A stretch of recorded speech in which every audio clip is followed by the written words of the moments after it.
नमस्कार, सिंहासन देख रहे हैं आप और आपके साथ मैं हूं ऋतु।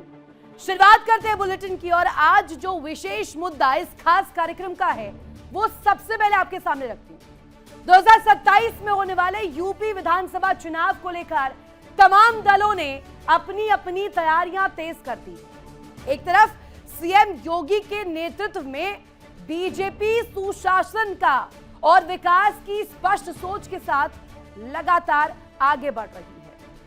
यूपी में जीत की हैट्रिक लगाने के फुल प्रूफ प्लान पर काम किया जा रहा है। वहीं दूसरी ओर बात कर लेते हैं बीजेपी की सत्ता को उखाड़ फेंकने का दावा जो किया जा रहा है। विपक्ष द्वारा यह दावा हो रहा है, विपक्ष बिखरा बिखरा नजर आ रहा है। विपक्ष इस बात को समझ रहा है कि बिना एक हुए यूपी से बाबा को सत्ता के सिंहासन से उतारना मुश्किल ही नहीं, नामुमकिन है। लेकिन बावजूद इसके विपक्षी नेताओं की अपनी अपनी महत्वाकांक्षाएं उफान मार रही है। तमिलनाडु की बात कर लेते हैं। तमिलनाडु में डीएमके का हाथ झटक कर कांग्रेस जिस तरह सत्ता की गोद में जा बैठी, उस घटना ने भी कांग्रेस के दोस्तों के मन में कई बड़े सवाल पैदा कर दिए। इसको लेकर यूपी में विपक्ष के सबसे बड़े नेता अखिलेश यादव इशारों इशारों में बहुत कुछ कह चुके हैं।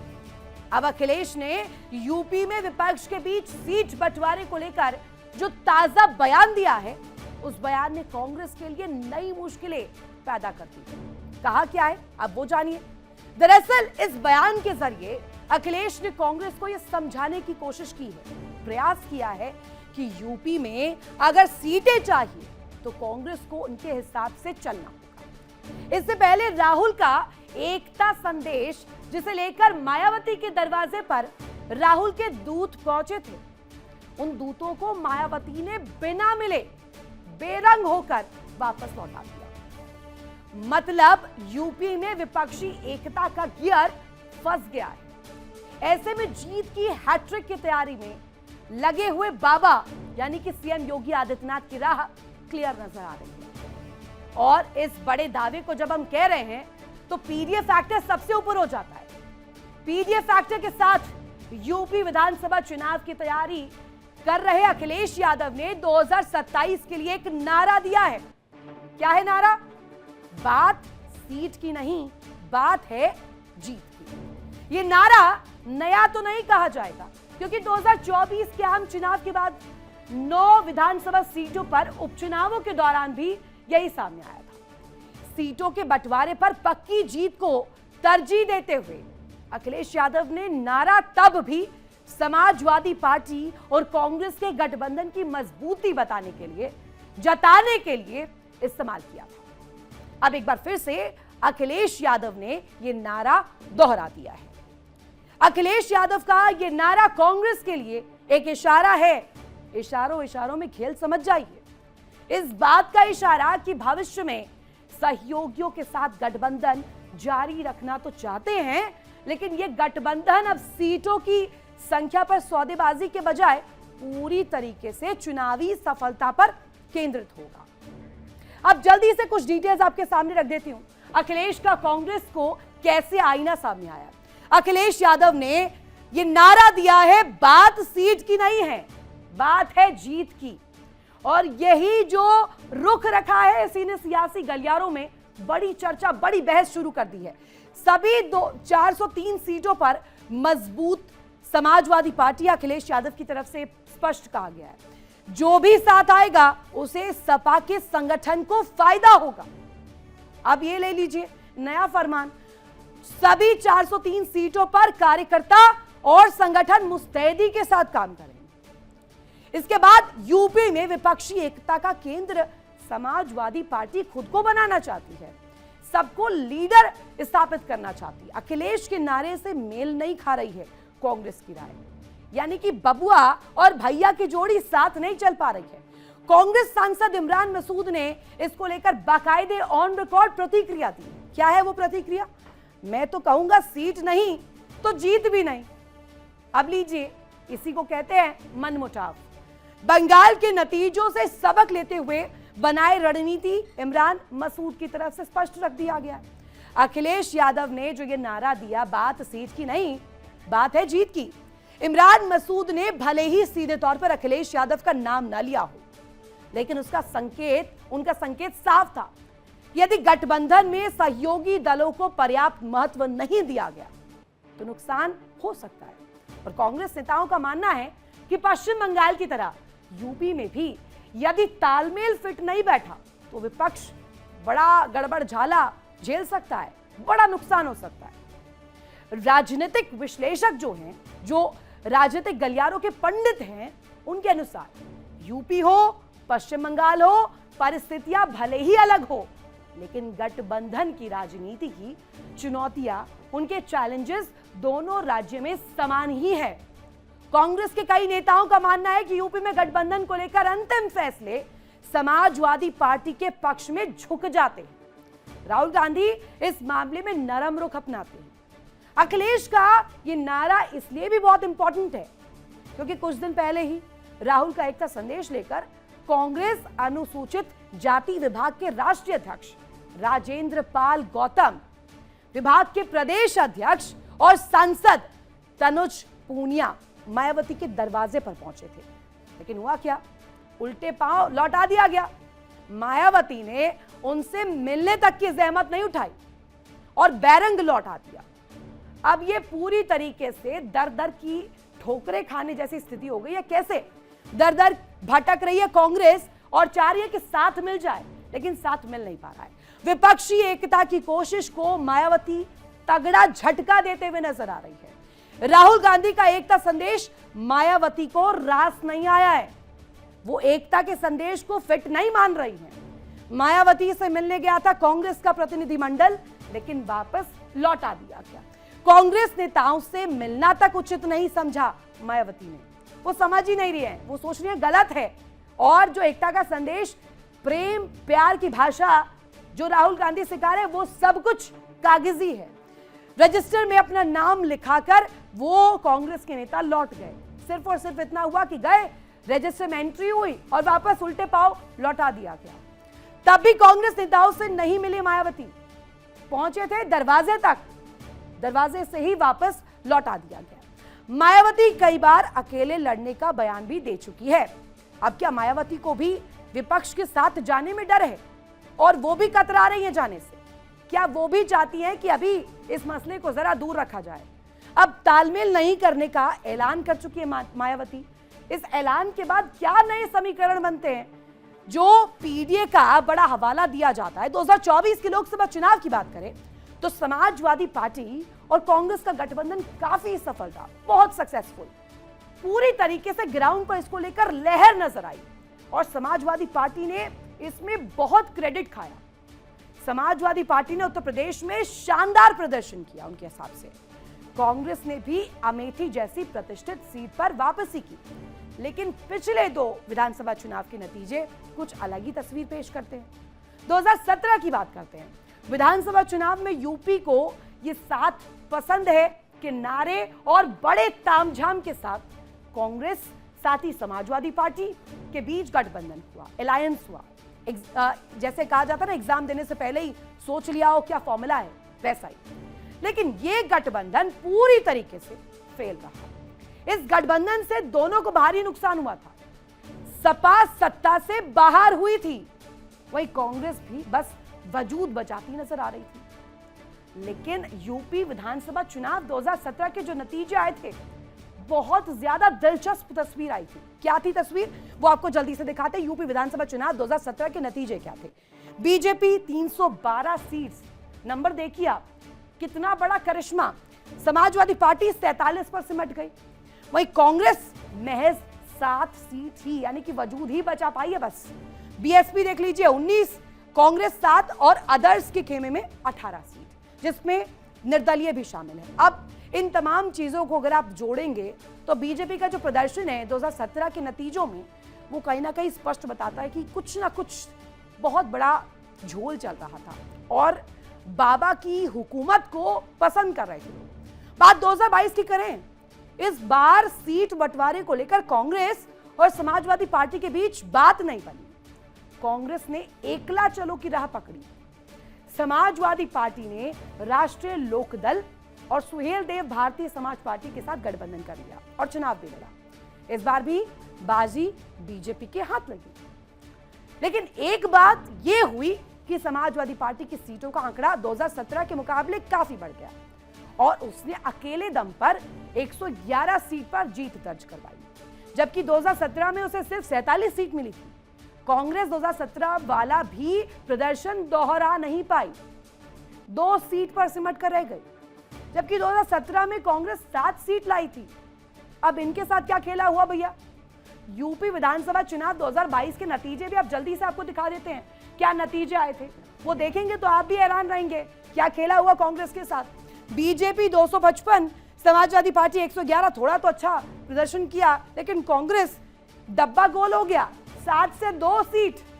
बीएसपी की बात कर लेते हैं 1 सीट, अदर्स आधे से ज्यादा सीट कांग्रेस की तो अदर्स में चली गई, 34। अब ये जो तस्वीर है ये अपने आप में दिखाती है कि ये एक बस चुनाव बदलने के साथ साथ कैसे कांग्रेस पूरी तरीके से पिक्चर से आउट हो गई है। 2024 के लोकसभा चुनाव में कांग्रेस और समाजवादी के गठबंधन ने बीजेपी को तगड़ा झटका दिया, लेकिन जो फिलहाल हालात बने हुए हैं उसमें यह साफ दिख रहा है कि विपक्ष पूरी तरीके से बिखरा हुआ, अलग अलग होते हुए नजर आ रहा है, अलग थलग पड़ गया है।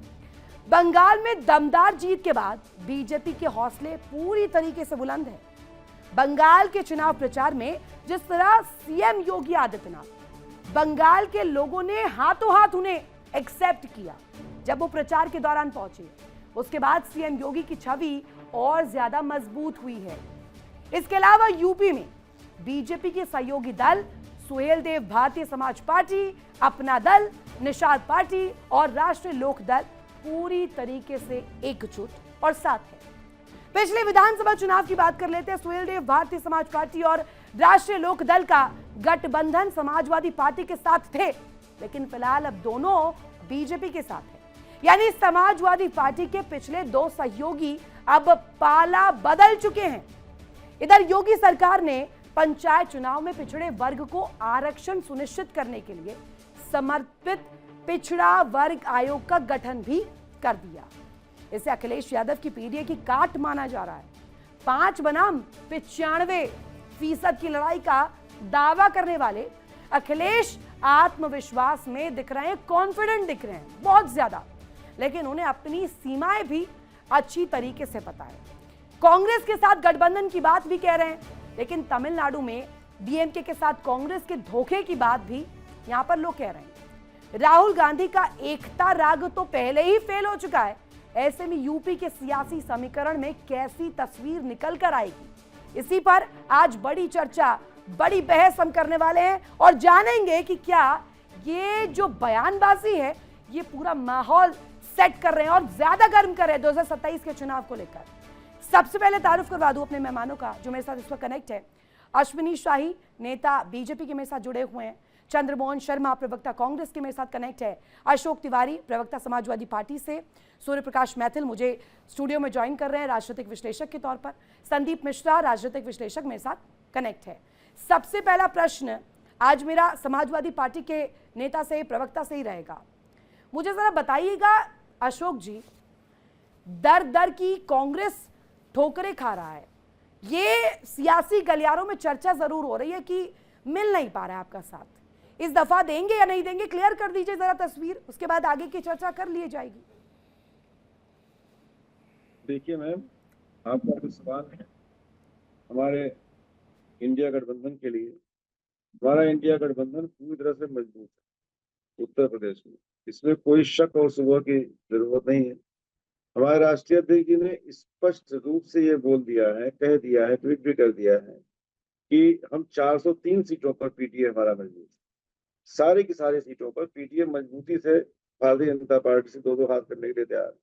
भारतीय जनता पार्टी पूरी तरह से डरी हुई है, सहमी हुई है, जनता में उसकी कोई सुन नहीं रहा है। आज मुद्दे तैर रहे हैं। नहीं, भारतीय जनता पार्टी डरी हुई है, समाजवादी पार्टी डरी हुई है।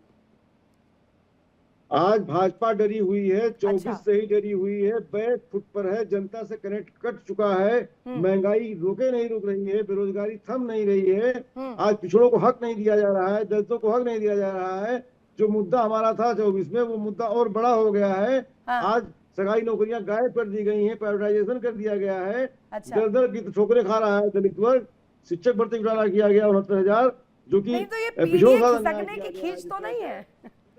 स्वास्थ्य व्यवस्था बदहाल है, चिकित्सा व्यवस्था बदहाल है, न बेड मिल रहा है, न डॉक्टर कहीं नदारत है, डॉक्टरों की भर्ती नहीं हो रही है, शिक्षकों की भर्ती नहीं हो रही है। आज प्राइमरी अरे तो शिक्षा का बदहाल है भंडारा स्थिति। कैसे शुरू कर आज दिया आप केबीएमसी लोगों का ने? वीडियो तय रहा है, भंडारा KBMC में शुरू कर दिया, हनुमान चालीसा शुरू कर दिया, राम नामी ओढ़ ली। कहां गया इफ्तार और कहां गई इफ्तारी? जब जनता ने ऐसी की तैसी मारी तो समाजवादी पार्टी को आ गया याद कि राम के बिना गति नहीं है हमारी। क्यों भैया? बुरी हाल हारने जा रही है। भाजपा ने सनातन का भी साथ छोड़ अरे दिया हम है। आपसे सिंपल ये पूछ रहे हैं, मुझे इतना बता दीजिए सिर्फ किया है कि क्या कारण है कि अखिलेश यादव हनुमान चालीसा को ट्वीट भी कर रहे हैं, हनुमान चालीसा पढ़ भी रहे हैं और हनुमान चालीसा के बाद भंडारा भी कर रहे हैं, वो भी रामनामी ओढ़ का टीका लगाकर। क्यों भैया? ये बदलाव कैसे आ गया? बहन बेटियों की दी जा रही है, जिस तरह से हरदोई में किया गया, जिस तरह से गाजीपुर में किया गया, पिछड़े वर्ग की बेटियों के AI तो नहीं साथ बिठा अन्याय रखा हुआ, आपने। उनका कत्लेआम ये हुआ। AI प्रवक्ता जो तो हालात नहीं है है। उत्तर प्रदेश नहीं भाई, की, वो समाज समझ नहीं है। ये मशीन तो नहीं है जो सिर्फ बोलती रहती है। नहीं तिवारी जी बैठे हैं हमारे नहीं साथ। तिवारी जी, आप AI प्रवक्ता तो नहीं है समाजवादी पार्टी के, जो सिर्फ पढ़ बोलते ही रहते हैं। टू वे कम्युनिकेशन होना चाहिए ना। अरे हम इतने आपसे सारे ये पूछ मुद्दे रहे हैं, जिन्होंने इतनी अव्यवस्था राम फैली भक्तों हुई पे है, गोलियां जंगल चलवाई राज है उत्तर प्रदेश में। जिन्होंने यूपी में कहा जंगल था राज कि है आज। बाबरी मस्जिद आज जंगल राज का हम मुकाबला, गिराएंगे। जंगल राज आज को वो भुगत लोग रही है काय को जनता। हनुमान चालीसा जनता आज पढ़ते घूम बेचैन रहे है हैं। इनका कली तख्ता कली पलट करने के हनुमान लिए। चालीसा कैसे पढ़ते घूम रहे हो ये बताओ? कैसे भंडारा करते घूम रहे हो? तुम तो इफ्तारी कराते थे ना। बताओ तो सही, ये बदलाव क्यों आया? आज जब जंगल राज जमीन उत्तर लगी प्रदेश में फटने, जनता तो भुगत रही है प्रसाद जंगल लगा राज को। बंटने। 27 कब आए, कब बदला ले ले, कब अपना वोट डाल करके बेदखल कर दे नहीं तो डर भाजपा लगता है की क्या? हालत पीडीए खस्ता है खिसक इस गया समय। है क्या तिवारी साहब? पीडीए खिसक रहा है क्या? उसकी ग्राउंड थोड़ी सी खिसकती हुई लग रही थी क्या आपको? अरे आप पे कहने से खिसक जाएगा पीडीए, आप पे कहने से खिसक जाएगा। पीडीए तो नहीं, मैं नहीं मुट्ठी कह रही भींच करके खड़ा है इस समय। नहीं मैं कह ही नहीं रही हूँ, मैं तो होस्ट हूँ, मैं थोड़ी ऐसा दावा कर रही हूँ। अब कह दीजिए नहीं खिसका है पीडीए। शाही साहब जुड़े हुए हैं, शाही साहब बताएंगे आपको कैसे खिसका हुआ है। के संकल्प है, बेचारों की तो आवाज ही पीडीए के बंद हो गई। संकल्प है भाजपा को गद्दी से उखाड़ के फेंकने के लिए। अश्विनी 27 में जी। किसान जी जी जी जी जवाब दीजिएगा। वो कह रहे हैं नहीं खिसका है। भाई आप लोग ऐसे हवा हवाई बातें करते हैं। रितु कहाँ जी, उनका अभी गियर फंस मैथिल जी गया है? ने मैथिल भाई ने एक सवाल पूछा तो मैं बता देना चाहता हूँ, अशोक जी वो जीवन में न बताएंगे कि इस कार्यक्रम के प्रायोजक हैं योगी और मोदी। नहीं इसे प्लीज थोड़ा सीरियस डिबेट ही रहने दें। नहीं सीरियस जी, वो रितु जी, जो अभी सूर्य प्रकाश मैथिल जी का सवाल आया कि भंडारा क्यों हो रहा है अफ्तारी बंद करके, जो मुख्यमंत्री आवास में हुआ करता था, तो उस कार्यक्रम का श्रेय जाता है पूरे देश में माननीय मोदी जी को और योगी जी को। इन लोगों के वजह से पूरे देश में इस तरीके के मंच पर देखिए, कभी कभी होता क्या है, पश्चिम बंगाल में भी उन मंत्रों का उच्चारण शुरू हो गया था। प्रियंका गांधी ने भी गायत्री मंत्र का पाठ शुरू कर दिया था। इस देश में जो हिंदू किनारे किए गए थे, जो सनातनी किनारे किए गए थे, अब उन्होंने अपना दम दिखाया है। तो इन औरंगजेब के पालनहारों को समझ में आ गया है कि कम से कम भंडारा तिवारी और जी आपको जवाब रामचरितमानस जरूर से देना हमारा चाह रहे होंगे। कल्याण तिवारी हो। जी जवाब है, जवाब दीजिएगा जरा।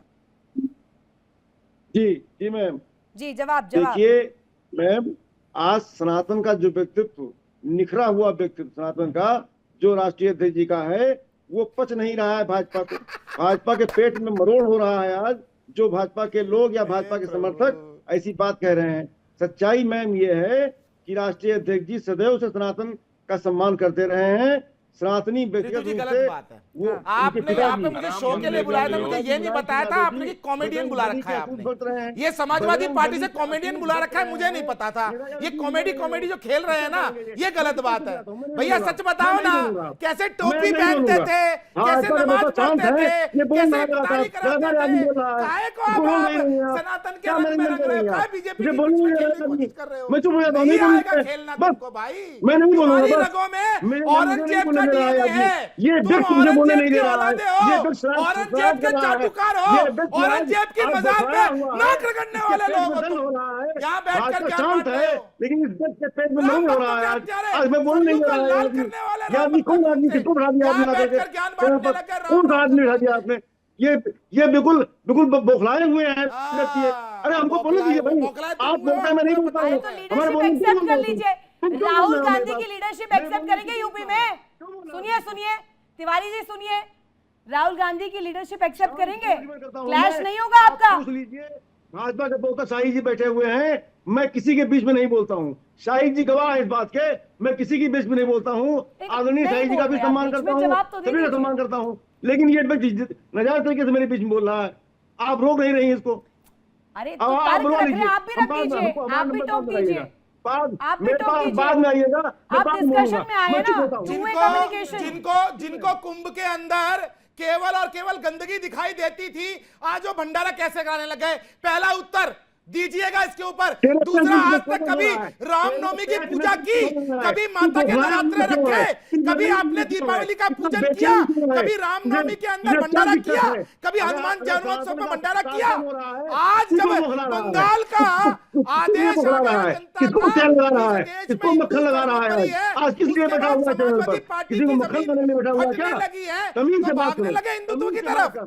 तमीज से बात क्या कर जी, लीजिए कर अरे सुनो, और जिस गाड़ी पे लगा होगा सपा का झंडा, उसमें बैठा होगा गुंडा, ये तुम्हारी परेशानी नहीं है। ठीक है ठीक है, मैथिल साहब, मैथिल साहब, गुंडों की पार्टी है तुम्हारी, पता है हमको। ठीक है ठीक है, एक प्रतिक्रिया संदीप जी की भी मिसिंग है और कांग्रेस के प्रवक्ता भी हमारे साथ जुड़े हुए हैं। संदीप सर, एक सवाल आपसे मेरा, अखिलेश ने आईना दिखा दिया है कि अभी यहाँ पर इस गली में आपकी कोई एंट्री नहीं है।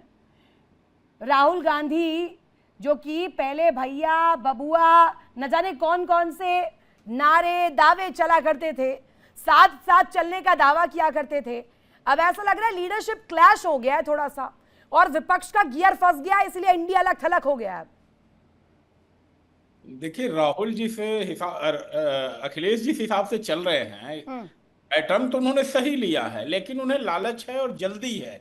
अच्छा। अगर आपको याद हो, अभी प्रधानमंत्री जी इटली गए थे और वहां पर मिलोनी जी ने क्या कहा था? परिश्रम ही सफलता की कुंजी है। तो बिना परिश्रम के एक दिन में सफलता नहीं मिलेगी, लेकिन एक दिन जरूर मिलेगी। लेकिन अब आपको है कि 27 में ही हमें चुनाव जीतना है, और आपके चुनाव का जो बेस आधार है पिछड़ा वर्ग का वोट, वह खसक के जा चुका है योगी जी के पाले में।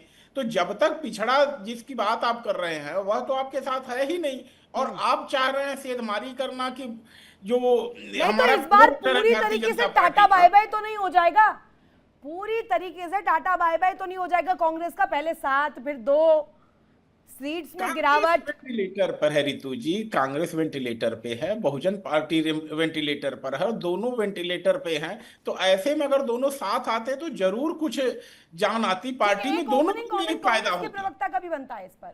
चंद्रमोहन जी कनेक्ट है, मुझे बताइएगा कांग्रेस की जो स्थिति जिसको लेकर सियासी गलियारों में इतनी चर्चा हो रही है कि अपना अपना अहंकार लेकर बैठे हुए हैं, गुल्लक में एक अहंकार है वो लेकर चलते हैं, साथ नहीं आ पा रहे, साथ आ रहे तो भी नहीं जीत पा रहे तो अलग पड़ जा रहे हैं। फिर इंडी गठबंधन का क्या होगा? मटिया मेट हो चुकी है, 2 सीट आपकी पिछली दफा थी, इस बार क्या लेकर आ रहे हैं नया?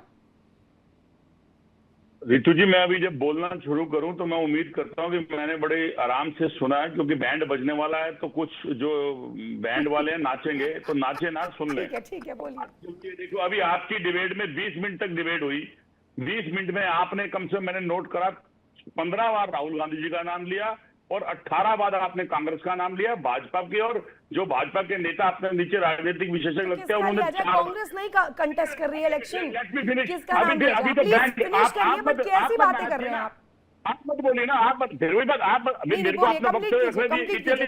ठीक है, मुझे पता है आप डिस्ट्रैक्ट करेंगे कांग्रेस का। अब आप कह रहे हैं कि कांग्रेस पे चर्चा नहीं होगी, और कांग्रेस पे देखिए कितनी गंभीर चर्चा हो रही है।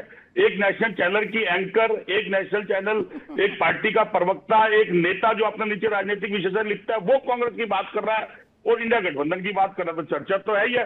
क्योंकि कांग्रेस और इंडिया गठबंधन में फर्क इतना है, कि अगर वो उनके सांसद ये नहीं कहते हैं कि हाँ हिंदू खतरे में है, और आप नीट की बात करते हैं कंगना रनावत, और उनके सांसद या उनके देश के, हमारे देश के प्रधानमंत्री जो यूपी के टाइम थे वो ऐसे नहीं करते थे कि अपने देश के मुसलमानों को तो कपड़ों से पहचानते थे और बाहर के सिखों के पास जाके गला खोल के कहते थे, हाथ खोल के कि मैं दूसरे घर में आया हूँ।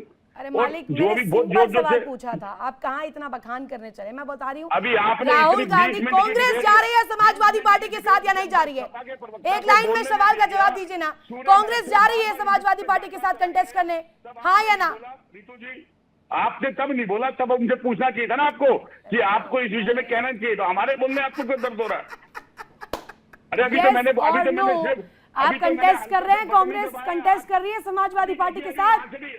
अभी वहां से भी आने वाला जवाब, अभी वेट करिए। अब उसके बाद आता है, बहुत भंडारे की बात कर रहे हैं। अरे अगर आपने भंडारे देश में करे होते तो फिर आपको गल्फ कंट्रियों के अंदर माथा टेकने की जाने की जरूरत क्या थी?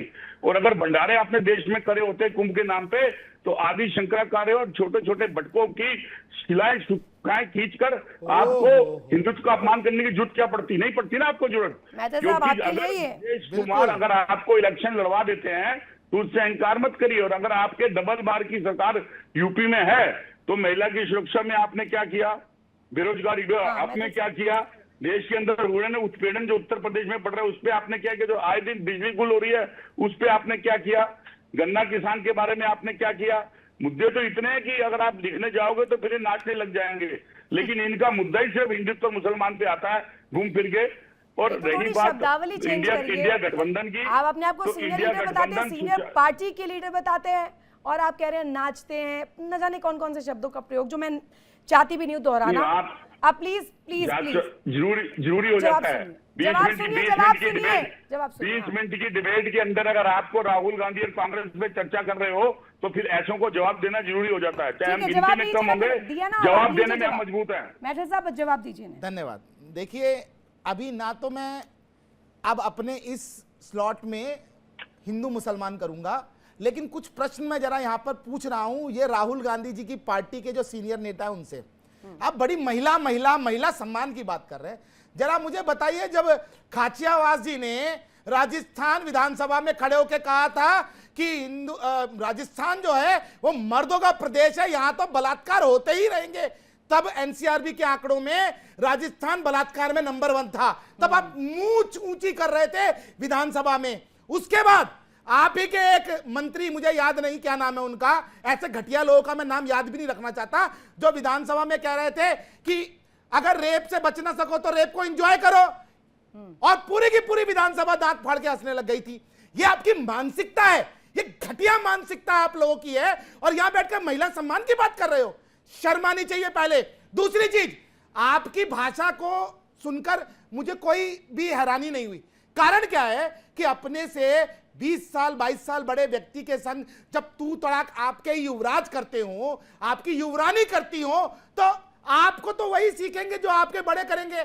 एक बात और, हमारे यहां कहते हैं खिचड़ी, चावल, दाल और सब्जियों की, ऐसे ही राहुल गांधी जी हैं। देखिए, जिनके दादा कब्र में, उनके दादा की कब्र पे वो कभी जाते नहीं, उसके बाद उनकी माताजी है कैथोलिक ईसाई, फिर भी वो मंदिर में जाके त्रिपुंड लगा के और गले पे चनेऊ डालकर और अपने आप को दत्तात्रेय गोत्री, जबकि दत्तात्रेय महाराज जो है वो केवल और केवल ब्रह्मचारी थे, ऐसा कोई गोत्र ही नहीं है, ऐसा गोत्र बताते घूमते रहे। तो ऐसे लोगों की बातों पे क्या विश्वास कीजिएगा। और रह गई बात इंडी गठबंधन की, तो जिस पार्टी ने इनका 20 साल साथ दिया, उस डीएमके को सत्ता की लोलुपता में लात मारकर 2 मिनट में जाकर टीवी के संग में गलबैया करने लग गए, तो इनकी औकात तो समाजवादी पार्टी ने बताई दी, और इनकी बताएगी भी। ये अनट्रस्टेबल पर्सन है, अनगाइडेड मिसाइल है, और इनको लगातार इसी प्रकार से इनके क्षेत्रीय दल हिकारते रहेंगे। चंद्रमोहन जी, यस।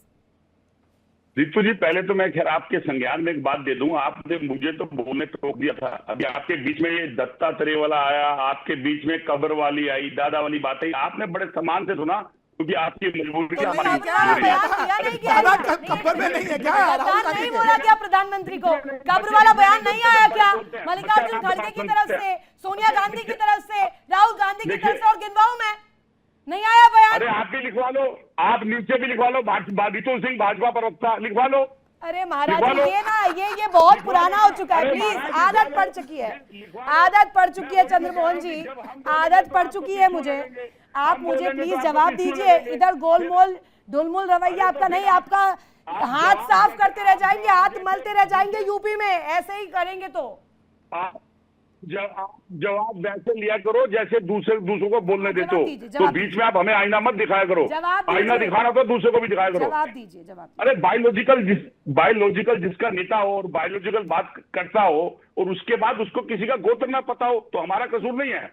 जिसकी उम्र अपने पिता समान हो, पुत्री के साथ सेल्फी लेता हो, वो हमें सम्मान और संस्कार की बात ना सिखाए। अरे ये बताओ ना चंद्रमोहन शर्मा जी, आपके पिताजी शर्मा होंगे, आपके दादाजी आदरणीय दादाजी शर्मा होंगे, पर दादाजी शर्मा होंगे, लेकिन जब राहुल गांधी के दादाजी कब्र में पड़े हैं इलाहाबाद में, तो वो दत्तात्रेय गोत्री कैसे होगा? जरा मुझे इसका उत्तर दे दीजिए बस। ऐसे नेता की कोई झूठ नहीं है और ऐसे नेता को धर्म की आड़ में जाना पड़ जाता है। सूर्य मैथुर जी, इतनी जल्दी उछला मत करो यार। तुम डिबेट में आप बोलते हो, हम आराम से सुन रहे थे आपसे। इतना दर्द किस बात का भाई? दादाजी की तो इज्जत कर लो, जिनके पोते हो भैया। फेंक देगी कांग्रेस के लोगों को जाके कब्र पे माला चढ़ानी चाहिए कि उन्होंने ऐसा मुजस्समा दिया कांग्रेस को। रितु सिंह जी, आपको मेडल मिलना चाहिए क्योंकि आप एक तरफा डिबेट करवा रही है, इसके लिए आपका बहुत बहुत धन्यवाद होना चाहिए। आप एक ना एक प्रशंसक है वो देख रहे होंगे, होस्ट के साथ शुरू कर दीजिए। आपके 15 नहीं, ये बहुत कैजुअल रवैया, मैं समझ गई थी आप इधर ही आने वाले हैं। मुझे बता दीजिए ना क्या कर रहे हैं? बंगाल चुनाव में कितने दिन पहले राहुल गांधी गए थे? कितने दिन पहले गए थे मुझे बताइए। हटाइए यूपी चुनाव, बंगाल चुनाव में कितने दिन पहले गए थे? कितने दिन पहले? अच्छा, तो उस दिन आपने पेशेंट पूछा जब किसी को जर्सी गाय बोला था, उस दिन आपने पूछा जिसको 15 करोड़ की गर्लफ्रेंड बोला था, उस दिन आपने किसी को पूछा था? उस दिन आप जैसे कितने दिन पहले राहुल गांधी गए थे? कहा था कि रेनकोट वाले में कितने दिन पहले कैंपेन करने गए थे? महाराज जवाब तो दे दीजिए। उसको माओवादी आतंकवादी मैं दूं पेशेंट पूछा था, जवाब दूं? लेकिन आपने वहां कांग्रेस का नाम लिखा था ना, आपको भाजपा पर रुकता था आपका, क्योंकि आपको डिबेट में भाजपा के गुण गाने और विपक्ष को बिठाकर, विपक्ष का चाहे सपा का नेता हो या कांग्रेस का नेता हो, उसके साथ बहसबाजी करनी है, डिलेट करना है मुद्दे को। आप शाही जी प्लीज जवाब दीजिए।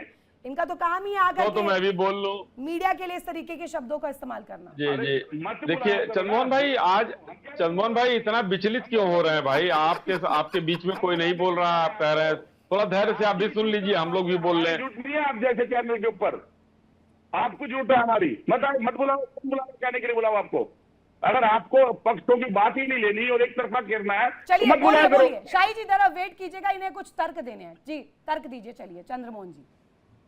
देखिए, अगर डिबेट रितु जी होगी और डिबेट मुद्दों पे होगी तो कभी भी पर्सनलाइज डिबेट नहीं होगी, पर अगर पर्सनलाइज डिबेट होती है तो वो हो जाते हैं फिर मेरे को बोलने तो दीजिए मैडम।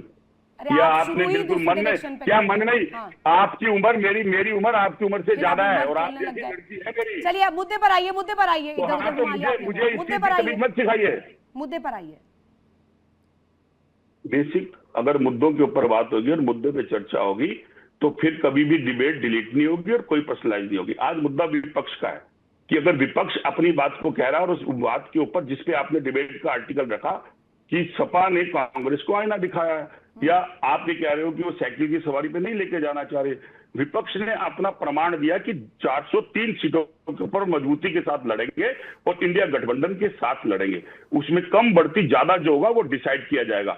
अब प्रश्न ये होता है कि आज विपक्ष जिस तैयारी के ऊपर आ रहा है और सत्ता पक्ष जिस तैयारी के ऊपर है उसका आंकलन करवाने का काम डिबेट के ऊपर है, लेकिन यहाँ तो मुद्दा बदल जाता है। मैं प्रश्न ये पूछ रहा हूँ कि अगर 3 बार की सरकार है तो उसके अंदर किसानों की बढ़ोतरी और किसानों के गन्ना किसान के ऊपर क्या हुआ?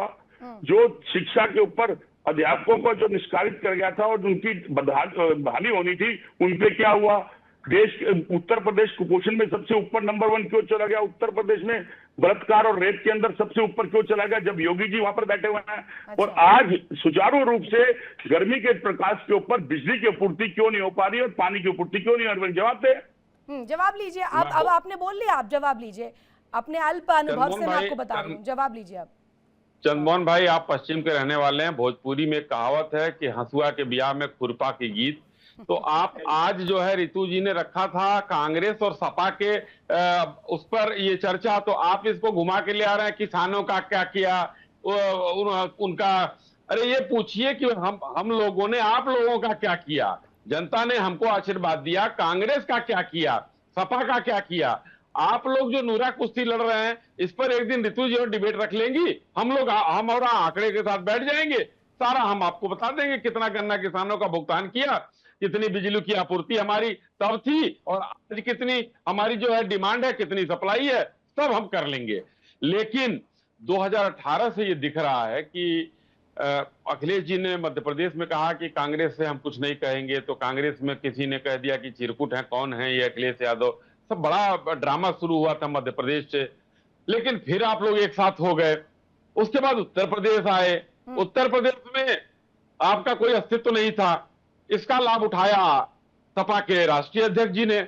आप 16-17 सीट पर एकदम डंडा गाड़े खड़े थे कि खूंटा गाड़ दिया हमने। इसके दो कदम आगे एक सवाल चंद्रमोहन जी को जवाब भी देना चाह रहे हैं, आज आपको मैं पूरा मौका दूंगी। आपने होस्ट पर ही सवाल किया ना, तो चंद्रमोहन जी लीजिए सवाल आपके लिए। मायावती के दरवाजे पर गए थे ना आपके दो प्रतिनिधि, वही मैं आ रहा था ऋतु जी, मैं वहीं आ रहा था। चंद्रमोहन जी क्या हुआ उन दो प्रतिनिधियों का? दे रहा हूं, मैं दे रहा हूं। लोकतंत्र बेइज्जत करके इनके सांसद को जवाब लीजिए। सुन लीजिए। लोकतंत्र के अंदर, लोकतंत्र की परिपाटी के अंदर नेताओं के पास जाना और नेताओं के पास आना कोई अपराध और कोई जुल्म नहीं है। और रही विश्वासघात की, दिक्कत नहीं है, पर हुआ क्या? फिर वही बात, हुआ क्या? ये क्या मतलब? वो एक मीटिंग में क्या हो जाएगा? देश के प्रधानमंत्री वहां गए थे अमेरिका के अंदर, आपको ये नहीं बोलना था कि हुआ क्या, आपको ये बोलना था हुआ तो हुआ, कांग्रेस की बेइज्जती हुई तो हुई। जैसे संयुक्त पुत्रों ने कहा था कि यदि 1984 का दंगा हुआ तो हुआ। मित्रों के कारण केस दबाने के लिए अमेरिका के आगे नहीं समझे क्या कहा उन्होंने।